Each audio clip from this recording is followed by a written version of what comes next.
अगला टॉपिक जो हम लोग जो देख रहे थे आज वो है आयरन स्टील इंडस्ट्रीज का।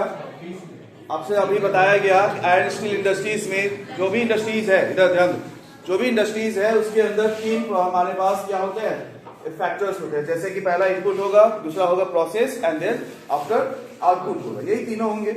इनपुट में हमारे पास यहाँ जो बात किया जाएगा आयरन स्टील इंडस्ट्रीज में, वो इनपुट होगा आयरन ओर का इन द फॉर्म ऑफ, आपको बताए थे उसका नाम आयरन ओर में हेमेटाइट और मैग्नेटाइट, ये सब देखने को मिलता है। क्लियर है?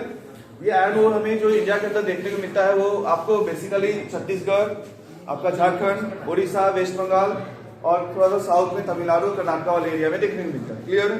यहीं से हम लोग क्या करते हैं, एक्सपोर्ट हमारे बाकी जहाँ भी प्लांट है वहां पे हम लोग क्या करते हैं, इसको लाते हैं रॉ मटेरियल और उसको प्रोसेस करके हम लोग आउटपुट उसमें जनरेट करते हैं। इसका आउटपुट हम लोग को जो देखने को मिलेगा डेली लाइफ में हर जगह देखने को मिलता है। एक छोटे छोटे रीजन्स में, या तो हम लोग बड़े बड़े से इंफ्रास्ट्रक्चर्स की बात करें तो वहां भी देखने को मिलेगा। क्लियर? लेकिन ये प्रोसेस कैसे होता है उसके बारे में देखना है। आयरन स्टील इंडस्ट्रीज में जो आपको जो बेसिक जो प्रोसेस करने का जो काम है, आयरन को रॉ मटेरियल में निकालने का काम, साफ सुथरा आयरन निकालने का। यदि साफ सुथरा नहीं होगा तो हम लोग उसको क्या करें, और प्रोसेस में नहीं ले सकते ना, वो तो फिर से उसको क्या करना होगा, साफ करना होगा, फिर से उसको हम लोग को नया कुछ बना के उसको फिर करना होगा, तो उसमें और भी टाइम लग जाएगा, दूसरा और प्रोसेस उसमें जुड़ जाएगा। इस वजह से यहाँ पे हम लोग क्या करते हैं, पहले अच्छी तरीके से प्रोसेस करते हैं। और प्रोसेस करने में हमारा एक बेसिक जो आपको एक प्रोसेस यूज होता है वो है ब्लास्ट फर्नेस मेथड। क्लियर है? और भी बहुत सारे मेथड यूज होते हैं, लेकिन इसमें हमारे आयरन ओर को अलग करने के लिए ब्लास्ट फर्नेस बहुत ही सुटेबल मेथड है। इसमें हम लोग हीट इतना ज्यादा जनरेट कर देते हैं कि उसमें इंप्योरिटीज जो भी है आयरन ओर के अंदर, उसको क्या कर दिया जाए, रिमूव करके, और एक प्योर आयरन को हम लोग क्या कर लेंगे, ऑब्टेन कर लेंगे। ठीक है? इसमें कैसे होता है, इस तरीके के स्ट्रक्चर्स हैं, ये डोम लाइक स्ट्रक्चर्स जिसमें आप लोग देख रहे होंगे।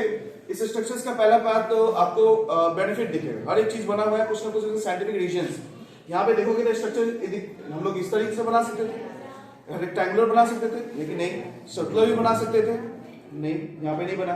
ये थोड़ा सा हमारे पास ट्रेपेजोइडल स्टेज शेप का बना हुआ है ना। रीजन उसके पीछे क्या है, हमारे तो यहाँ से हीट जनरेट कर रहे हैं ना, तो हीट अंदर ही हमारे पास और इंक्रीज होते रहे, है ना।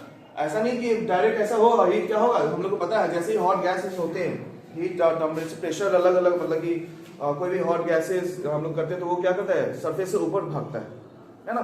जो भी कूल गैसेस होता है वो कहाँ रहता है, बॉटम पे रहता है, और सरफेस से ऊपर भागने वाला जो गैसेस रहता है उसके अंदर क्या रहता है, काइनेटिक एनर्जी भी ज्यादा रहता है, और उसके अंदर हमारे पास जो भी टेम्परेचर भी ज्यादा रहता है।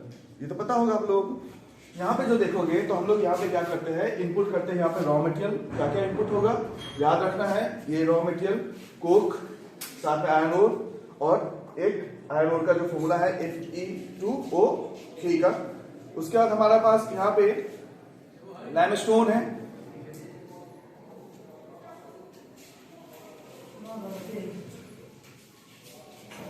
यहाँ पे एक लाइमस्टोन है जो कि हमारा CaCO3।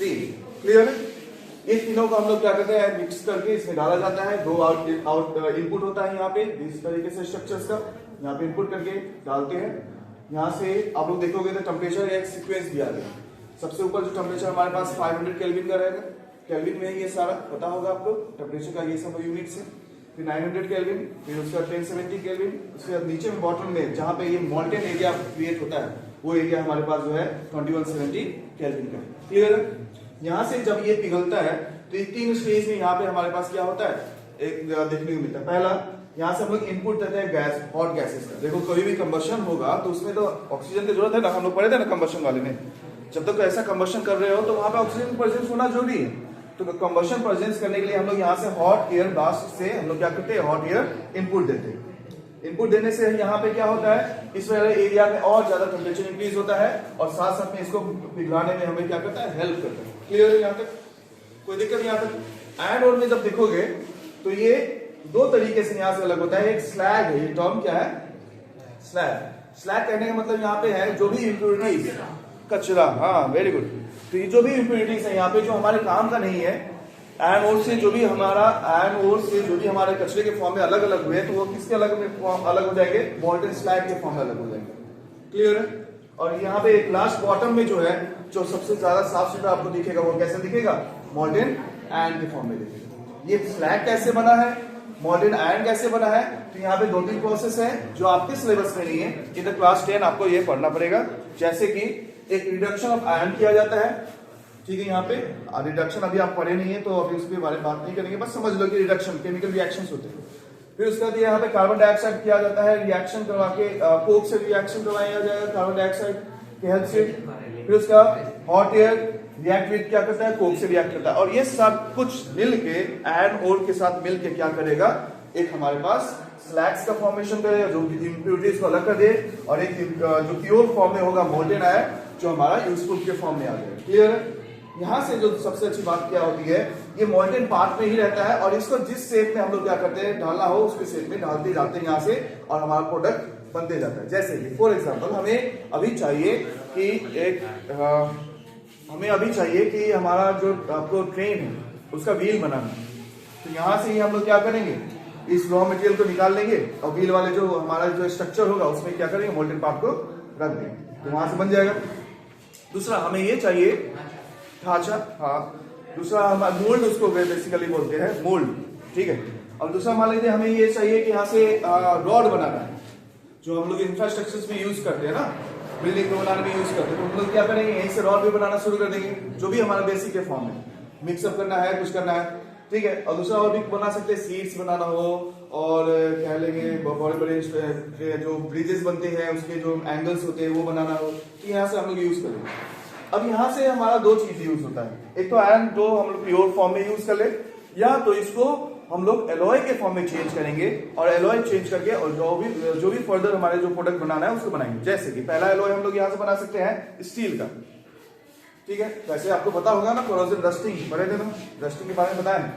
यदि प्योर आयरन को इस तरीके से एनवायरमेंट में रखेंगे तो ऑक्सीजन से रिएक्ट करेगा और आयरन ऑक्साइड बना देगा, तो फिर से वो क्या हो गया, कोटेड हो गया, और वो आयरन ऑक्साइड की वजह से, रस्ट की वजह से वो क्या हो जाता है, खराब हो जाता है। तो हम लोग नेचुरल कोटिंग से बचाने की जगह पे हम लोग क्या करते हैं, उसके अंदर कुछ अलग तरीके से मेटल और कुछ मिलाते हैं, जिसकी वजह से ये हमारे पास क्या हो जाएगा, स्टील के फॉर्म में ले लेगा, ठीक है। नॉन मेटल मिला के एलॉय जनरेट करते हैं। क्लियर है, समझ में आया।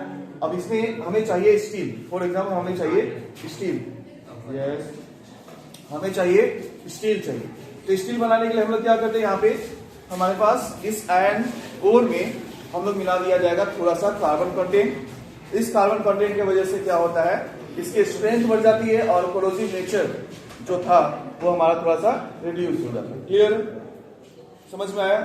और भी बहुत सारी चीजें हैं, जैसे कि आपका बर्तन में, यूटेंसिल में बनाने में काम आता है, और कहाँ पे जो भी ऑटोमोबाइल के पार्ट्स भी है बहुत सारे, उसमें बनाने में काम आता है। इसमें और भी बहुत सारी चीज मिलाया जाता है, जैसे कि क्या और क्या मिलाया जाएगा, काफी है, इतना रह रहे थे आप लोगों के लिए।